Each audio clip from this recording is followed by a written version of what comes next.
तीसरे स्थान का लॉर्ड 11वें स्थान में होगा तो क्या हो गया भैया? गेन विद पराक्रम से गेन मिलेगा, पूर्ति होगी या पूर्ति के घर में बैठ गया तो एफर्ट करने के बाद में गेन मिलता है। पूर्ति होगी। 3 से 11 मतलब 3 से 9 हुआ। If the third lord has gone into the 11th house, the native will always gain in trading, will be intelligent even in spite of being illiterate, be adventurous. If the third lord is weak, he will serve others. देखो trading कौन से स्थान से देखते हो? Fifth house. Trading 9th house, 7th house, right? 7th house is a house of business. Who is the planet for responsible for trading? Shukra. Mercury. Budh Mercury. Mercury will always be responsible for trading. Mercury is the trader, भाई व्यापारी है वो, है ना? सो तीसरा स्थान mercury का स्थान है, वहां से 11वें स्थान सीधे लाभ का कनेक्शन कैसे हो गया? ट्रेडिंग से हो गया, right? Third Lord going into the house of income. The person will be very intelligent in spite of being illiterate. भले ही illiterate हो लेकिन इंटेलिजेंट होगा। इलिटरेट क्यों लिख दिया? बिकॉज तीसरे स्थान में नेचुरल जो अपना फॉर्मल एजुकेशन नहीं आता, इसमें वोकेशनल एजुकेशन आता है, यानी कि जो बेसिक इंटेलिजेंस है, इंटेलिजेंस अबव एजुकेशन आता है, इसलिए उन्होंने लिखा भले इलिटरेट होगा तो भी इंटेलिजेंट होगा। क्यों? क्योंकि ये पंचम स्थान को देखेगा। पंचम स्थान को देखने भर से इंटेलिजेंट क्यों हो जा रहा है? ये बुद्धि का स्थान है। पंचम स्थान बुद्धि का स्थान है। पंचम स्थान को देखने पर से तो नाइन्थ है ना, थर्ड से 9th है 11th हाउस, पढ़ाई का स्थान है। But third Lord itself is 11th from the 5th। Yes, तो वो बुद्धि का गेन है तीसरा स्थान। बुद्धि का गेन मतलब क्या होता है?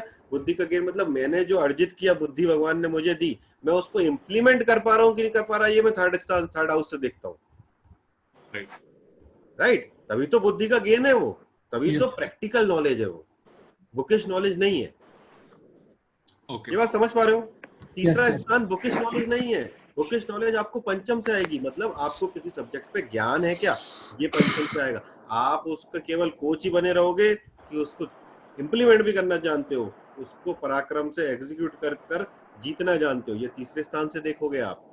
आपको जमाने भर की आपने किताबें पढ़ ली, ओशो की 200 किताबें, और घर में ही पागल हो गए, ध्यान एक भी बार नहीं किया, तो क्या इसको ज्ञान बोलोगे? हाँ, नहीं बोल सकते ना। You have acquired a knowledge but you are not able to implement it. Implementation will come from third house.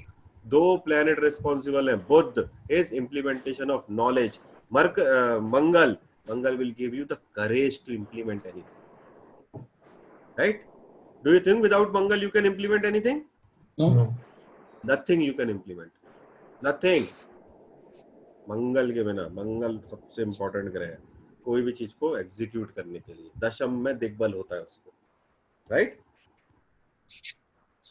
Okay, फिर क्या हुआ? Third Lord is third house is the house of adventure when it is going into my इच्छा पूर्ति। 11th house is house of इच्छा पूर्ति। तीसरे स्थान का मालिक इच्छा पूर्ति के स्थान में चला गया, हमारी इच्छाएं पूरी होंगी। दूसरी चीज, हमारी इच्छाएं कैसे पूरी होंगी? हम अपने पराक्रम से कर लेंगे। दूसरी बात क्या हुई? The person will be very fond of adventure. क्यों? Third house is a house of hobby, adventure also. When it is going into my इच्छा पूर्ति, मेरी इच्छा किससे संबंधित हो रही है? मैं पहाड़ पे चढ़ूं, नदी वदी को कूदूं कादूं, ये सब की इच्छा हो रही है मेरी, राइट?